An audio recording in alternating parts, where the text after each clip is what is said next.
Hello friend, Neha એજ્યુકેટરમાં તમારું સ્વાગત છે।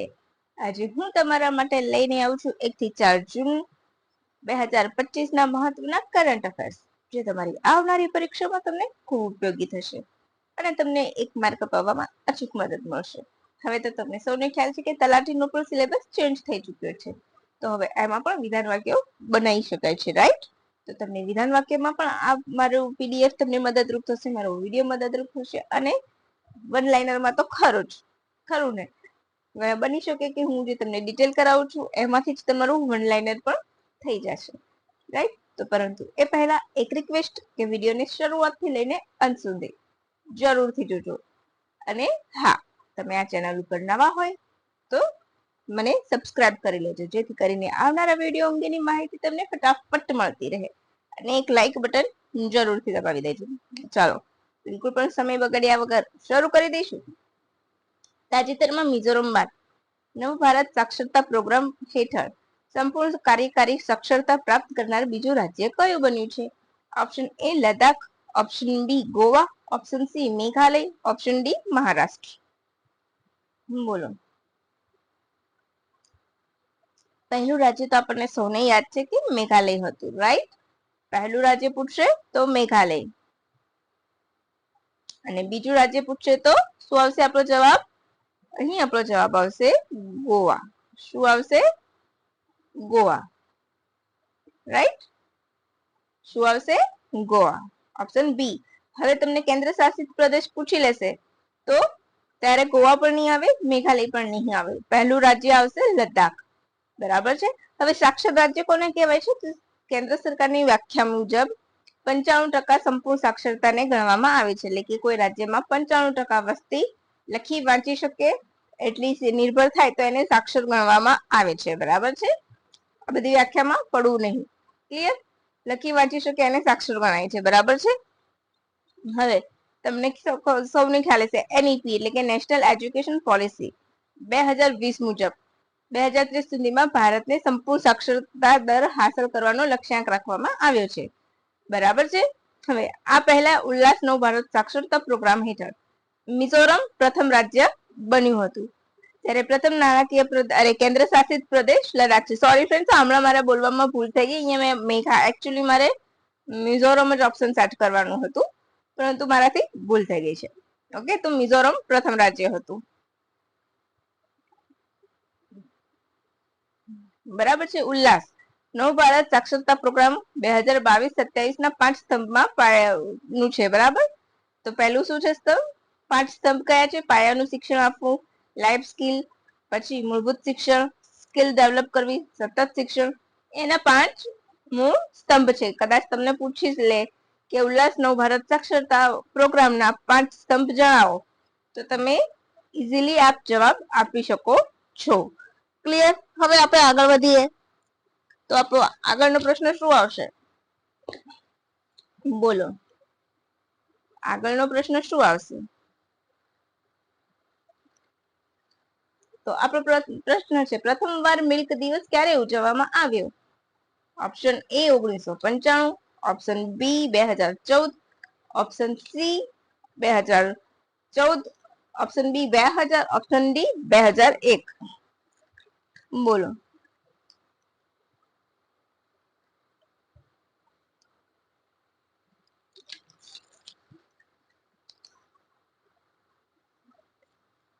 ખ્યાલ હોય તો તમે મને ફટાફટ કહી દો। ચલો, હું તમને કહી દઉં છું। વર્લ્ડ મિલ્ક ડે, ગુજરાતીમાં વિશ્વ મિલ્ક દૂધ દિવસ, ઇંગ્લિશમાં વર્લ્ડ મિલ્ક ડે, રાઈટ? તમારે બંને હું કહું છું, ઘણી વખત ગુજરાતીમાં પણ પૂછાય તો ઘણી વખત અમુક કેન્ડિડેટ એવા હોય છે કે કન્ફ્યુઝ થઈ જાય છે, તો અહીં આપણો જવાબ આવશે ઓપ્શન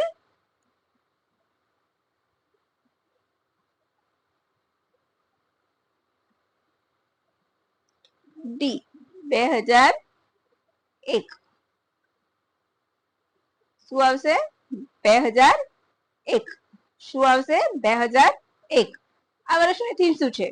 તો let's celebrate the power of dairy, right? Let's celebrate the power of dairy. જ્યારે પણ તમે કોઈ ડેઝ કરો તો ક્યારથી ઉજવવામાં આવે છે, કોણ ઉજવે છે અને કેમ ઉજવવામાં આવે છે, અને એની થીમ, એટલા તો તમારે યાદ રાખવાના છે। દેશમાં આઝાદી બાદ 21 ટનથી પણ ઓછું દૂધ ઉત્પાદન થતું હતું અને પછી એના માટે ક્રાંતિ કરવા માટે ઘણા બધા સ્ટેપ્સ લેવામાં આવ્યા. હવે 1965માં એનડીડીબી નું ગઠન કરવામાં આવ્યું, જેનું નેતૃત્વ કોણે કર્યું હતું? તો ડોક્ટર વર્ગીસ કુરિયન. શ્વેત ક્રાંતિ હેઠળ, રાઈટ? શ્વેત ક્રાંતિ એટલે દૂધ માટેની ક્રાંતિ. ઘણી વખત પૂછાય છે વન લાઇનરમાં, સિમ્પલ ક્વેશ્ચન, ઈઝી, તમે કહી દો કે શ્વેત ક્રાંતિ શેના માટે હતી? તો દૂધ ક્રાંતિ. અને હા, તમારે વિવિધ ક્રાંતિ જોવી હોય કે કઈ ક્રાંતિ શેના માટે હતી, તો એનો વિડીયો મેં ઓલરેડી બનાવેલો છે, તો તમે ત્યાં જઈને પણ એ જોઈ શકો છો. બરાબર છે. હવે શ્વેત ક્રાંતિના જનક કોણ છે? તો વર્ગીસ કુરિયન. ભારતમાં શ્વેત ક્રાંતિના જનક Verghese Kurien. National dairy development board એટલે એનડીડીબી નું પૂરું નામ છે. સમજાઈ ગયું ફ્રેન્ડ્સ? હવે તો આટલા પોઈન્ટ્સ તમારે એના માટે યાદ રાખવાના છે. હવે તમને મેં પૂછ્યું કે વિશ્વ દૂધ દિવસ, તો રાષ્ટ્રીય મિલ્ક દિવસ ક્યારે ઉજવાય છે? તો 26 નવેમ્બરના રોજ ઉજવાય છે. બરાબર? ક્યારથી ઉજવાય છે? 26 નવેમ્બર. વર્ગીસ કુરિયનનો જન્મ દિવસ છે અને એને યાદ આપવા, એમને માન આપવા માટે 26 નવેમ્બરના રોજ એમના જન્મ દિવસને રાષ્ટ્રીય દૂધ દિવસ તરીકે ઉજવવાની શરૂઆત થઈ હતી અને 2014 થી. એ સિવાય ડેરી ડેવલપમેન્ટ માટે નેશનલ ડેરી ડેવલપમેન્ટ પ્રોગ્રામ ની શરૂઆત થઈ. બરાબર? અને ઘણા ગોકુલ મિશન, એ બધા એમના મિશન્સ ચાલુ થયા. હવે જો 1 જૂન વિશ્વ દૂધ દિવસ, આ મેં પીઆઈબી છે એની પીઆઈબી ની પણ ગુજરાત ગવર્મેન્ટ સરકારનું જે ટ્વિટર હેન્ડલ છે એમાંથી અમે લીધું છે. શું છે? તો કે વાર્ષિક 18 મિલિયન ટનથી વધુ દૂધ ઉત્પાદન સાથે ભારતના કુલ દૂધ ઉત્પાદનમાં ગુજરાતનો ફાળો કેટલો છે? તો 7.5%. બરાબર? ભારતનું દૂધ ઉત્પાદન દર વર્ષે 5.7%, જ્યારે ગુજરાતનું કેટલું છે? 9.26%. છેલ્લા 2 દાયકામાં ગુજરાતમાં દૂધ ઉત્પાદન 8 મિલિયન ટનના અભૂતપૂર્વ વધારા સાથે દેશમાં ચોથા ક્રમે છે. ગુજરાત ચોથા ક્રમે છે. બરાબર? એટલું તમારે યાદ રાખવાનું છે.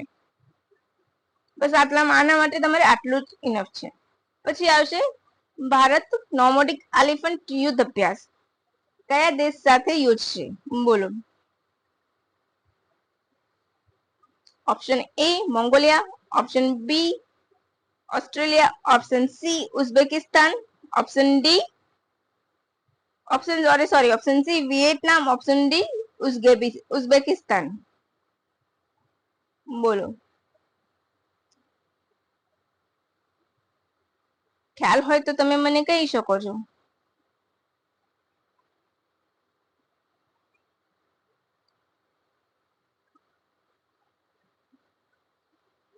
અને તમારે યુદ્ધ અભ્યાસના નામ જ યાદ રાખવા હોય ને, તમારો ઓલરેડી વિડીયો છે જ, તો તમે એ જોઈ શકો છો. બરાબર? એટલે તમારા એક ખ્યાલ ક્લિયર થઈ જશે. ને મોટા ભાગે કેવા હોય, એક વર્ષ ઇન્ડિયામાં યોજાય તો એક દિવસ જે દેશ સાથે હોય એ દેશ સાથે યોજાય. બરાબર?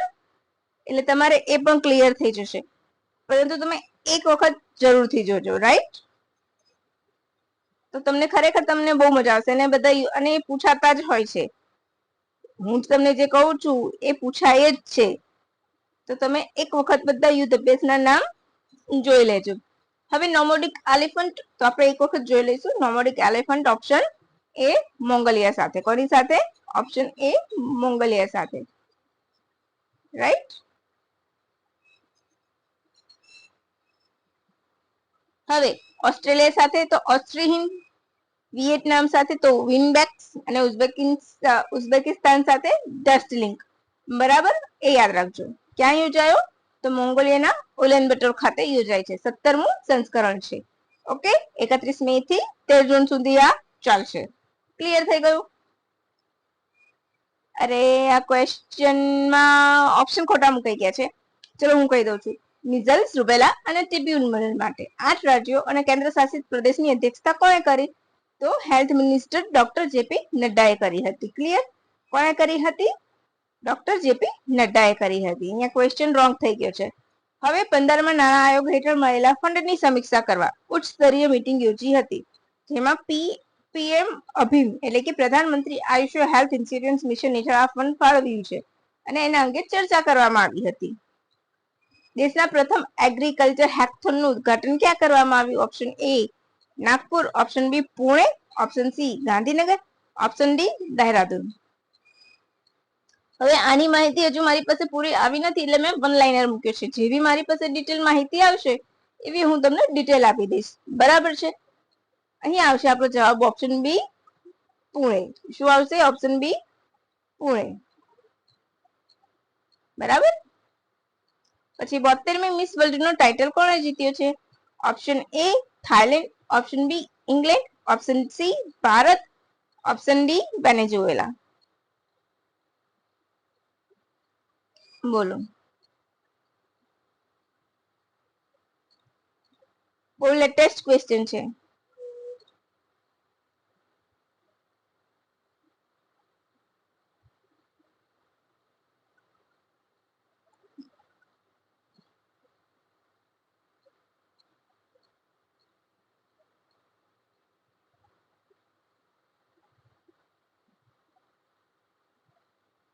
બોલો.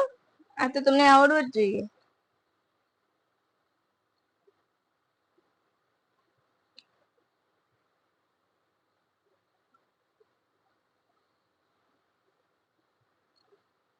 હવે આ પહેલી વખત યોજાય છે આપણી મિસ વર્લ્ડ ભારતમાં? ના.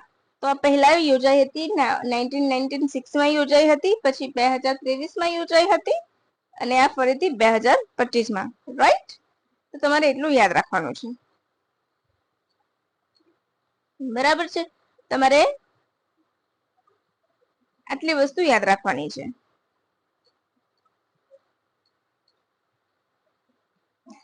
હવે આ વર્ષે કોણ બન્યું છે? તો ઓપ્શન એ થાઈલેન્ડ. થાઈલેન્ડની સુંદરી મિસ વર્લ્ડ નું ટાઇટલ જીતી ચૂકી છે. આ વર્ષે ક્યાં યોજાઈ હતી? તો તેલંગાણા હૈદરાબાદમાં, જેમાં થાઈલેન્ડના ઓપેલ સુચેતા જીત્યા. રાઈટ? ચેક રિપબ્લિક એટલે કે ગયા વર્ષની જે સુંદરી હોય એ તાજ પહેરાવે, તો આ વર્ષે ચેક રિપબ્લિકની ક્રિસ્ટીના પિસ્કોવાએ થાઈલેન્ડની સુચેતા, અહીંયા લખવામાં સુચેતા ઓપેલને તાજ પહેરાવ્યો. બરાબર. થાઈલેન્ડની પ્રથમ સુંદરી છે જેને આ તાજ મેળવ્યો હોય. અને 2017માં છેલ્લે ભારતની માનુષી છિલ્લર. પછી આ ટાઇટલ મેળવનારા તેઓ દક્ષિણ પૂર્વ એશિયાના ત્રીજા વ્યક્તિ છે. બરાબર છે. ત્રીજો છે. બરાબર. ત્રીજા એશિયાઈ દેશ છે. બરાબર છે. અત્યાર સુધી ભારતની 6 સુંદરીઓ આ ખિતાબ જીતી ચૂકી છે. કઈ કઈ છે? તો સૌપ્રથમ Rita Faria, than Aishwarya Rai, Diana hidden, Gita મુખી, પ્રિયંકા ચોપરા અને માનુષી છિલ્લર. આટલી સુંદરીઓ ભારતમાં શું બની ચૂકી છે? Miss world. મિસ યુનિવર્સ બનનાર પ્રથમ ભારતીય તો સુસ્મિતા સેન. એ સિવાય લારા દત્તા અને છેલ્લે હરનાથસિંહ સંધુ. રાઈટ? હવે ભારતનો પ્રથમ 100% સૌર ઉર્જા આધારિત અથવા કેન્દ્ર શાસિત પ્રદેશ કયો બન્યો છે? તો option A Ladakh, option B Gujarat, option C Rajasthan, option D Diu. તો અહીં આપણો જવાબ આવશે ઓપ્શન ડી દીવ. શું આવશે? Option D Diu. બરાબર છે. પછી ભારતનો પ્રથમ એઆઈ આધારિત સેજ ક્યાં બની રહ્યો છે? તો અહીંયા શું આવશે? Option A Navi Delhi, option B Dholera, option C Nava Raipur, option D Rajasthan. હવે આ ક્વેશ્ચન તમને બે રીતે પૂછાય એવે હું સમજાવું છું. બરાબર? કેવી રીતે? અહીંયા આવશે ઓપ્શન સી નવા રાયપુર. હવે નવા રાયપુર એ કયા રાજ્યની રાજધાની છે? છત્તીસગઢની છે. બરાબર છે. છત્તીસગઢ. તો તમને સીધું કયા રાજ્યમાં બન્યો છે એ પણ પૂછી શકે છે. બરાબર? એટલા માટે અલગ રીતના. અચ્છા, આ તો એઆઈ આધારિત સેજ છે, પરંતુ પ્રથમ સેજ કયું હતું? તો 1965માં બનેલું કંડલા. રાઈટ? પછી કેલોટ્સ ઝોલોકિંગ નામની દુર્લભ મનાતી ગરોળીની પ્રજાતિ કયા પૂર્વોત્તર રાજ્યમાં મળી? Option A Sikkim, option B Meghalaya, option C Assam, option D Manipur.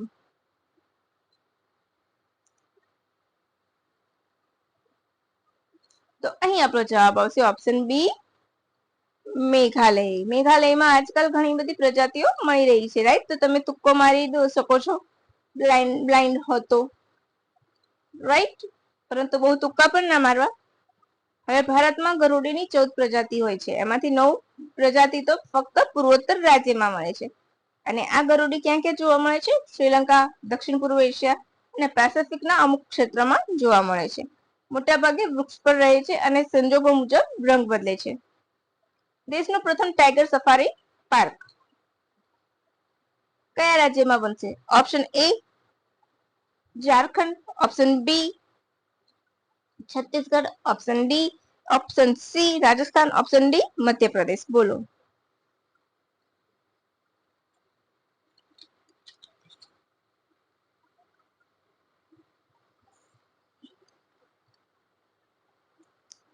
ખ્યાલ હોય તો કહો. બહુ જ મસ્ત મજાનો ક્વેશ્ચન છે ને બહુ જ ઇમ્પોર્ટન્ટ છે. તો અહીં આપણો જવાબ આવી જશે ઓપ્શન એ ઝારખંડ. શું આવશે? Option A Jharkhand. શું આવશે? Option A Jharkhand. એનટીસી એટલે કે નેશનલ ટાઈગર કન્ઝર્વેશન ઓથોરિટી જે 2006માં લુપ્ત થઈ રહેલા વાઘના સંરક્ષણ માટે શરૂ કરાયું હતું.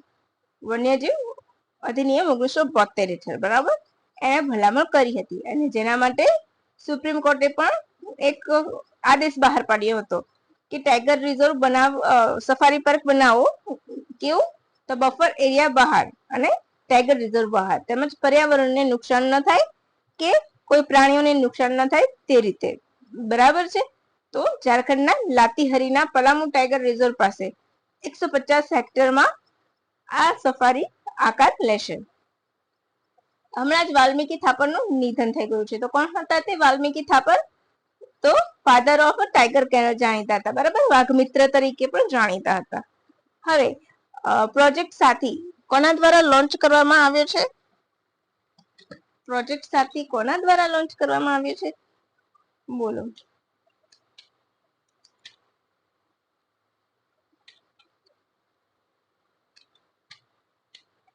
તમને ખ્યાલ હોય તો મને કહો. Option A NALSA, option B NCW, option C IB, option D CBI. બોલો.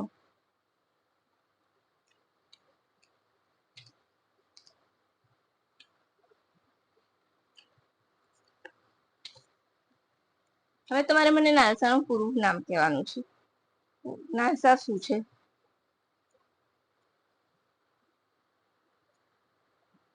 બરાબર, બધું હું કરાવું છું, તમે મને લાઈક પણ નથી આપતા ફ્રેન્ડ્સ. આવું ના ચાલે. અને હા, આ વિડીયોની પીડીએફ તમને નીચે ડિસ્ક્રિપ્શન બોક્સમાં મળી જશે. અહીં આપણો જવાબ આવશે ઓપ્શન એ નાલસા. હાલમાં નક્સલથી પ્રભાવિત ક્ષેત્રમાં બાળકોને બચાવવામાં આવ્યા છે, જેમાં બાળકોને આધાર કાર્ડ પણ પ્રોવાઈડ કરવામાં આવ્યું છે, જેથી તેમને સામાજિક શિક્ષા, ન્યાય બધું જ સરળતાથી ઉપલબ્ધ થાય અને તેમનું જીવન સુધરે એટલા માટે. બરાબર છે. નાલસા. હવે અહીંયા મેં તમને આપેલું છે જો national legal services authority, right, નાલસા. સાથી આઈડેન્ટિટી એન્ડ ડિગ્નિટી. તો તમારે આટલું યાદ રાખવાનું છે. વિશ્વ સાયકલ દિવસ ક્યારે ઉજવવામાં આવે છે? Option A 1 June, option B 3 June, option C 4 June, option D 2 June. ચાલો. તો અહીં આપણો જવાબ આવશે ઓપ્શન બી 3 જૂન. 2018 થી વિશ્વ બાઇસિકલ દિવસ ઉજવવામાં આવે છે. હવે સમ ઇમ્પોર્ટન્ટ પોઈન્ટ. આ ક્વેશ્ચન અધૂરો રહી ગયો છે લખવાનો. ચલો હું કહી દઉં છું. સ્ટ્રોકની સારવાર માટે સ્વદેશી રીતે ડેવલપ થયેલ શું છે? આનું હું તમને લકારાવી દઈશ. થ્રોમ્બોસ્કોપી માટે ભારત સરકારને ટીડીબી ભંડોળ પૂરું પાડશે. આમ લખવાનું હતું મારે, પણ રહી ગયું છે. હવે ભારતની પ્રથમ વ્યાપાર રીતે મંજૂર થયેલી ઉર્જા સંગ્રહ પ્રણાલીનું ઉદ્ઘાટન દક્ષિણ દિલ્હીમાં થયું. ક્લિયર? નેશનલ ઇન્ટેલેક્ચ્યુઅલ પ્રોપર્ટી એટલે કે આપણે જે બૌદ્ધિક સંપદા કહીએ છીએ મહોત્સવ ક્યાં થયો? દહેરાદૂનમાં. અમિત શાહે સેન્ટ્રલ ફોરેન્સિક સાયન્સ લેબોરેટરીનું ઉદ્ઘાટન ક્યાં કર્યું? કલકત્તામાં. જેનો લાભ કોને કોને મળશે? પૂર્વોત્તર રાજ્યોને.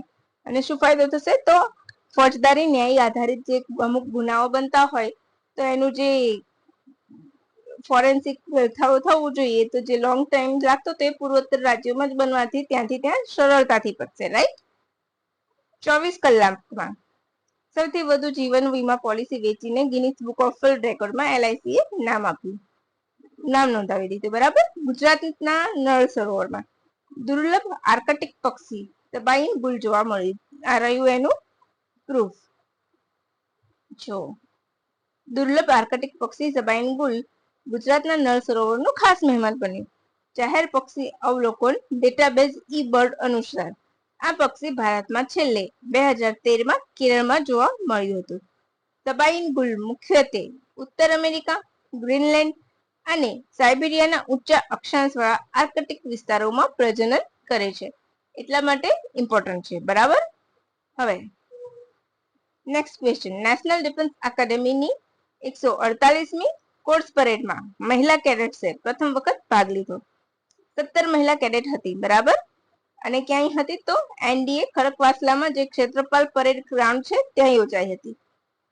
પછી પામ, સોયાબીન અને સનફ્લાવરમાં સરકારે 10% કસ્ટમ ડ્યુટી ઘટાડી દીધી છે. ઓસ્ટ્રેલિયન ઓલરાઉન્ડર ગ્લેન મેક્સવેલે વનડેમાંથી નિવૃત્તિ જાહેર કરી. એશિયન એથ્લેટિક્સ ચેમ્પિયનશિપ 2025 એના વિશે આપણે થોડી માહિતી લઈશું. ક્યાં યોજાઈ હતી? કઈ આવૃત્તિ હતી એશિયન એથ્લેટિક્સની? 26મી. ક્યાં યોજાઈ હતી? તો રિપબ્લિક કોરિયાના ગુમીમાં. રાઈટ. ક્વેશ્ચન ક્લિયર થઈ ગયા. 26મી આવૃત્તિ ક્યાં યોજાઈ? ગુમીમાં. ભારત કયા સ્થાને રહ્યું? બીજા સ્થાને. કેટલા ગોલ્ડ? 8 gold, 10 silver, 6 bronze. કુલ મેડલ કેટલા? 24. આ તમારું પ્રૂફ. તો પ્રથમ કોણ છે? ચાઇના. અને બીજું ભારત, ત્રીજું જાપાન. તો બસ ફ્રેન્ડ્સ, હવે આપણે આજના કરંટ અફેર માટે આપણે આટલું જ રાખીશું. મેં તમને બહુ જ બધા મસ્ત જ્યાં ડિટેલ હતી ત્યાં ડિટેલમાં અને વન લાઇનર હતા ત્યાં વન લાઇનરમાં તમને બધું જ મેં સોલ્વ કરાવ્યું છે. આશા રાખું છું કે તમને પસંદ આવ્યું હશે. અને પસંદ આવ્યું હોય તો એક લાઈક જરૂરથી કરજો અને એક કમેન્ટ જરૂરથી કરજો. અને હમણાંથી મારી તબિયત સારી નથી ને ફ્રેન્ડ્સ, એટલા માટે મેં મ્યુઝિયમના વિડીયો પણ નથી બનાવ્યા કે બંધારણનો પણ નથી બનાવ્યો. થોડુંક ડિલે થઈ રહ્યું છે. એના માટે હું સોરી કહું છું. પરંતુ જેવું મને સારું થશે એવું હું તમારા માટે વિડીયો પણ સરસ બનાવી દઈશ. રાઈટ. તો આશા રાખું છું કે તમે મને સમજશો. તો પ્લીઝ ફ્રેન્ડ્સ, તમને ખરેખર પસંદ આવતું હોય તો એક લાઈક આપજો, કમેન્ટ કરજો, સબસ્ક્રાઇબ પણ કરી દેજો ના હોય તો, અને તમારા મિત્રોને પણ સબસ્ક્રાઇબ કરવાનું સજેશન આપતા રહેજો. ખરું ને friend? Sharing is a caring. ખરું ને? તો ચાલો આજે આપણે આટલું જ રાખીને બહાર વિદાય લઈશું friend. Thank you for watching my video and have a good day friends. અને હા, વિડીયોની પીડીએફ તમને નીચે ચોક્કસ આપી દઈશ. બરાબર ને? તો તમે ડાઉનલોડ કરી લેજો. By friends.